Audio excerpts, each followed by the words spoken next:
Dentro destes arquivadores hai un auténtico tesouro e o legado do intelectual, historiador e escritor Luís Rei, que agora pertence ao Concello de Cambados. Esta mañá tivo lugar a entrega oficial de todo este material por parte da familia. Para a familia é un placer enorme facer esta doazón porque sabemos que sería a vontade de meu pai que todo o seu material estivese a dispor de todos os usuarios, de todos os investigadores que o poidan necesitar.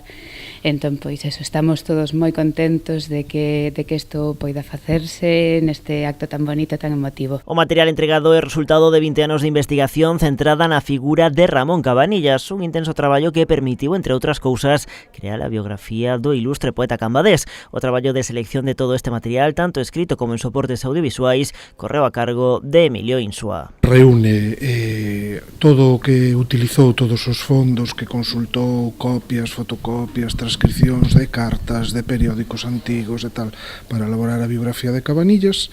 Ten tamén outra parte de material inédito que usou para dar charlas nos colexios, para dar conferencias, organizar exposicións sobre a vida e a obra de Cabanillas, e despois ten tamén unha parte que afecta a súa propia obra de teatro, Camiño Longo. O Concello, pola súa banda, recibe este legado cos brazos abertos. Queremos que Cambados, aparte de ser unha vila referencial por determinado tipo de cousas, tamén o sexa a nivel cultural e tamén esa cultura este vinculada directamente con Ramón Cabanillas. E nós, cando falamos del, sempre temos esa relación directa entre Ramón e un traballador do Concello que a vez foi unha figura no traballo e na proxección de Ramón Cabanillas e a vinculación con Cambados.